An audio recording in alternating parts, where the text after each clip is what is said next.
Good morning, student. As we are going to read ninth fourth chapter, A Truly Beautiful Mind. इस chapter में एक बहुत ही बड़े genius के बारे में बताया गया है जो जिसका नाम अल्बर्ट आइंस्टाइन है।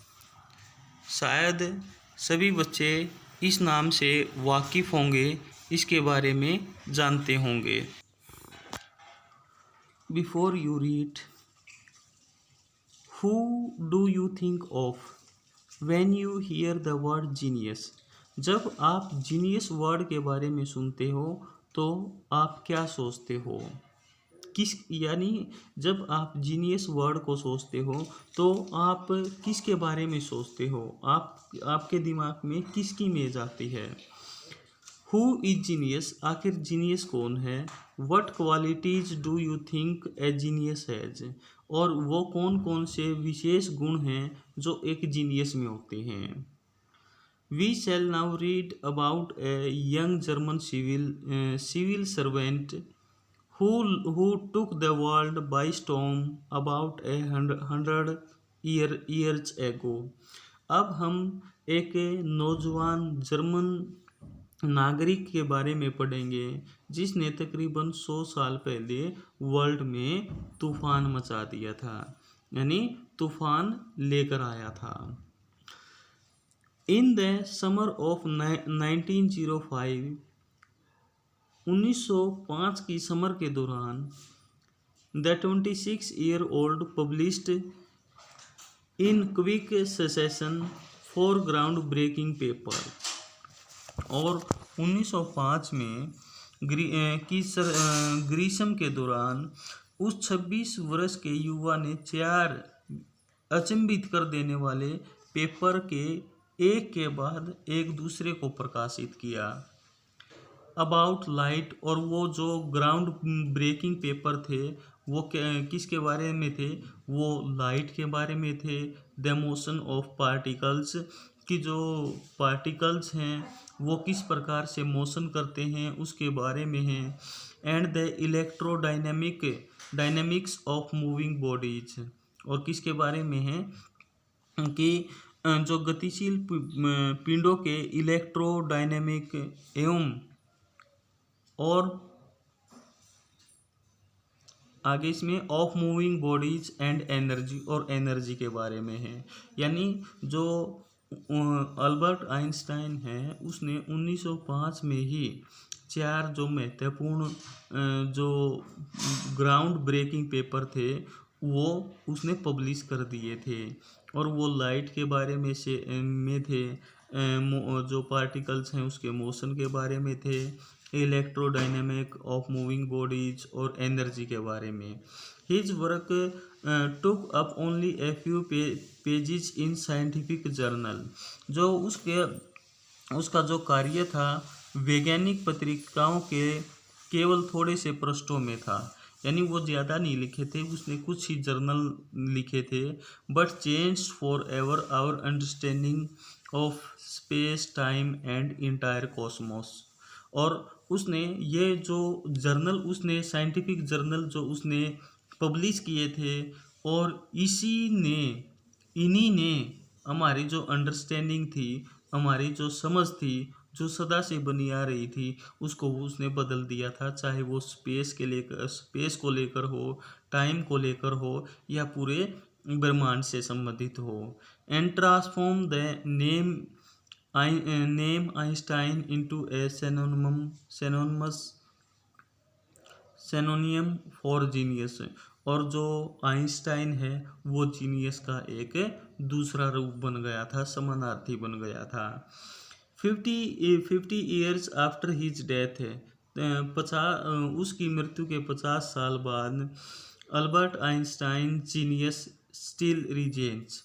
और जो अल्बर्ट आइंस्टाइन है उसका जो जीनियस का जो ताज है वो आज भी उसी के नाम पर है। या अल्बर्ट आइंस्टाइन की प्रतिभा अब भी शासन करती है। शुरू करते हैं हम। फर्स्ट जो स्टेंजा है इसमें पैरा है। Albert Einstein was born on 14 March 1879 in the German city of Ulm. कि जो अल्बर्ट आइंस्टाइन है उसका जन्म 14 मार्च 1879 को जर्मनी के एक शहर जिसका नाम उल्म है उसमें हुआ था। और इसके जन्म को हम याद रखने की एक हमारे पास एक ट्रिक भी है कि सभी बच्चे महात्मा गांधी और जो जवाहरलाल नेहरू है उसके जन्म के बारे में जानते होंगे। जैसा कि महात्मा गांधी का जन्म 1869 में हुआ था और जो जवाहरलाल नेहरू है उसका जन्म 1889 में हुआ था। तो इसमें केवल यानी जो महात्मा गांधी है उससे वो 10 साल छोटे थे और जो जवाहरलाल नेहरू है उससे वो 10 साल बड़े थे, यानी 10 साल का डिफरेंस था, यानी इन दोनों के बीच के थे। Without any indication that he was destined for greatness कि और उस समय जिस समय ये पैदा हुआ था उस समय इस प्रकार के कोई भी संकेत नहीं मिल रहे थे कि ये इसका जो भाग्य है वो महानता को छुएगा। यानी जो ग्रेटनेस के जो साइन थे वो बचपन से इसमें दिखाई नहीं देते थे। ऑन द कॉन्ट्रियरी बल्कि इसके विरोध में हिज मदर थॉट उसकी माँ सोचती थी अल्बर्ट वाज ए फ्रीक एक कि अल्बर्ट आइंस्टाइन है वो एक सनकी है। To her his head seemed much too large और उसको उसका जो सिर था यानी अल्बर्ट आइंस्टाइन का जो सिर था वो बहुत बड़ा दिखाई देता था। यानी जो नॉर्मल बच्चे होते हैं नॉर्मल बच्चे का जो सिर का साइज होता है वो नॉर्मल ही होता है, लेकिन अल्बर्ट आइंस्टाइन का ये माइंड था उस हेड था वो नॉर्मल बच्चों से कहीं ज़्यादा था, बड़ा था। एट द एज ऑफ 20.5 यानी तकरीबन जब ये 2.5 साल का था Albert Einstein still was not talking यानी 2.5 साल तक की उम्र तक उसने बोलना शुरू नहीं किया था। When he finally did learn to speak और जैसे ही अंत में उसने बोलना सीख लिया 2.5 साल के बाद he uttered everything twice तो जो कुछ भी बोलता था वो 2 बार बोलता था, यानी कुछ भी वर्ड बोलता था उसको वो रिपीट करता रहता था। Einstein did not know what to do with other children Einstein नहीं जानता था कि जो दूसरे बच्चे हैं उनको उनके साथ क्या किया जाए, कैसे किया जाए। And his playmates called him brother boring और उसके जो जितने भी प्लेमेट थे साथ खेलने वाले जितने भी बच्चे थे वो उसको ब्रदर बोरिंग के नाम से जानते थे। यानी वो खेलने में इंटरेस्ट नहीं लेता था और न लेने के कारण जो दूसरे बच्चे हैं उनको वो बोर लगता था, ऐसे लगता था जैसे उनका टाइम भी खराब कर रहा हो। So the younger played by himself much of the time इसीलिए ये जो बच्चा है यानी अल्बर्ट आइंस्टाइन है वो तकरीबन अपने आप में ही खेलता रहता था, किसी दूसरे बच्चे की सहायता नहीं लेता था, अपने आप में ही खेलने में मशगूल रहता था, लगा रहता था। तो यहाँ पर एक छोटा सा इसमें पैराग्राफ दे रखा है उसको पढ़ते हैं हम, जिससे आपको अल्बर्ट आइंस्टाइन को और करीब से जानने में आपकी मदद करेगा। ये Otto Neugebauer the historian of ancient mathematics एक हिस्टोरियन प्राचीन मैथमेटिक्स ओटो नेगबर्ग है, told a story about the boy उसने अल्बर्ट आइंस्टाइन के बारे में एक स्टोरी बताई that he characterized as a legend कि जैसे कि उसमें जो विशेषताएं थी वो एक लीजेंड की तरह थी, एक पौराणिक व्यक्ति की तरह थी। But this seems Fairlie authentic लेकिन ये जो जितनी भी ये चीज़ें दिखाई देती थी ये सही रूप में उचित भी लग रही थी। ऑथेंटिक मीन्स सही रूप में। As he was a late talker जैसा कि वो लेट बोलने वाला था यानी लेट से उसने बोलना शुरू किया था। हिज पेरेंट्स वर वरीड और इस बात को लेकर उसके पेरेंट्स चिंतित थे। एट लास्ट अंत में at the supper table one night और जैसा कि अंत में एक बार वो जो भोजन की जो टेबल थी, यानी शाम के खाने की टेबल रखी हुई थी, उस पर खाना वगैरह रखा हुआ था। He broke his silence to say, और अचानक ही उसके मुंह से मतलब कुछ आवाज़ निकलती है। उसने अपनी चुप्पी थी, जो साइलेंस थी, वो तोड़ दी थी और कहा था the soup is too hot, और कि जो सूप है वो बहुत ज़्यादा गर्म है। यानी जो अल्बर्ट आइंस्टाइन है, वो 2.5 साल तक बिल्कुल एक शब्द भी नहीं बोला था उसने, लेकिन जब वो बोला तो उसने एक कंप्लीट सेंटेंस बोला था, और वो सेंटेंस क्या था?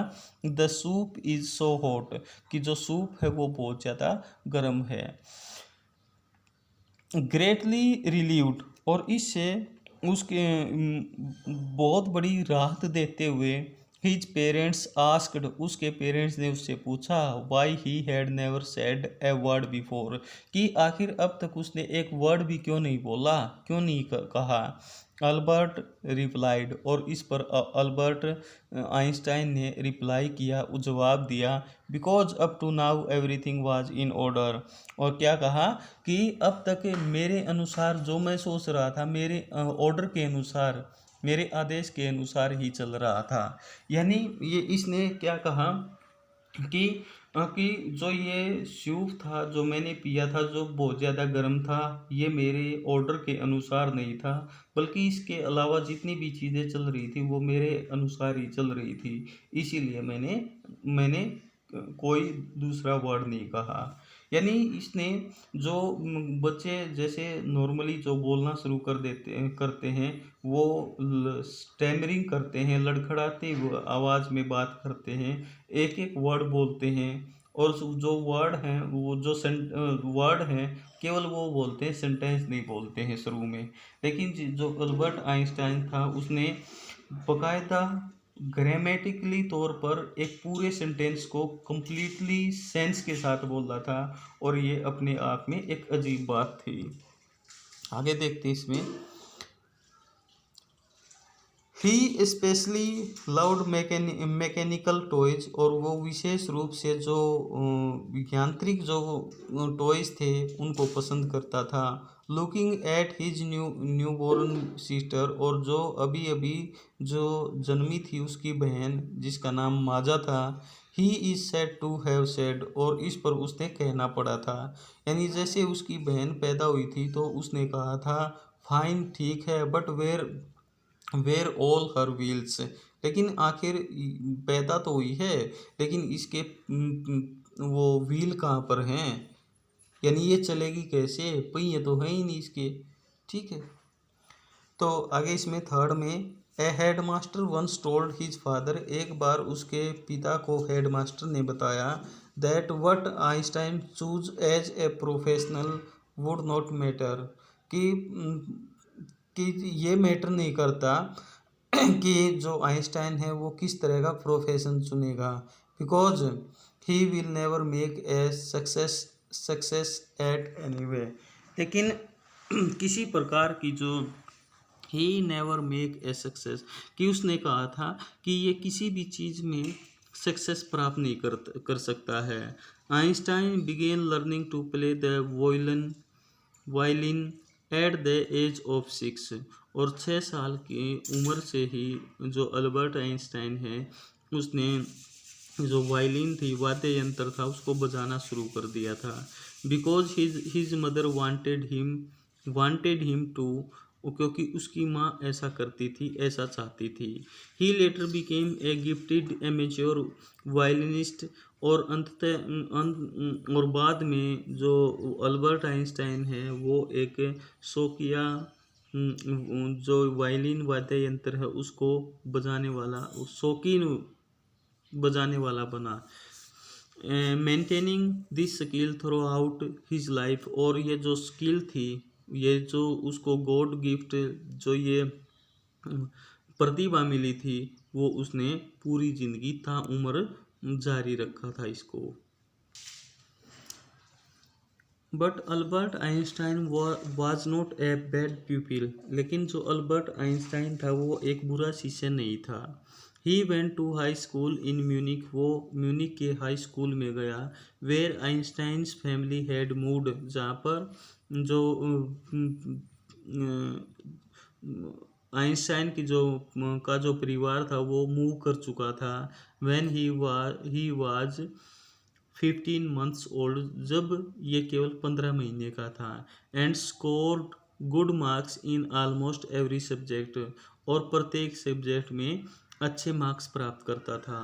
आइंस्टाइन हेटेड द स्कूल्स रेजिगमेंटेशन, और जो स्कूल के अंदर जो बनाए गए जो कानून हैं उनसे आइंस्टाइन बहुत ज़्यादा घृणा करता था। यानी उनको रेगिगमेंटेशन थे जो, उनको वो पसंद नहीं करता था। And often clashed with he teachers, और प्राय उसके टीचर्स के प्रति इन ये जो बनाए गए जो कानून थे उनके साथ क्लेश होता रहता था, वो उनसे उलझता रहता था। एट द एज ऑफ 15 साल की उम्र में आइंस्टाइन फेल्ट सो स्टिफल्ड दैट, और 15 साल की उम्र में जो आइंस्टाइन था वो इतना ज़्यादा अपने आप को सफोकेटेड महसूस करने लगा। सफोकेटेड मीन्स ऐसा महसूस करने लगा जैसे उसका दम घुट रहा हो। देयर, वहाँ पर, and he left the school for good, और अपनी भलाई के लिए उसने स्कूल को छोड़ दिया। यानी 15 साल की उम्र तक वो इस पढ़ाई से, स्कूल की पढ़ाई से वो बिल्कुल तंग आ गया था, इसलिए उसने इस स्कूल को ड्रॉप करना ही सही समझा, ठीक समझा। द प्रीवियस ईयर, पिछले साल, अल्बर्ट के जो पेरेंट्स थे, हैड मूव टू मिलन, वो मिलन चले गए थे। And left their son with relatives, और उन्होंने अपने बच्चों को रिलेटिव्स के पास, सगे संबंधियों के पास छोड़ दिया था। आफ्टर प्रोलॉन्ग्ड डिस्कशन, एक बड़े लंबे वाद विवाद के बाद, विचार के बाद, Einstein got his wish to continue his education in German speaking Switzerland, और जो लंबे चौड़े बातचीत के बाद आइंस्टाइन की जर्मन भाषा वाले स्विट्जरलैंड में अपनी शिक्षा जारी रखने की इच्छा की पूर्ति हुई।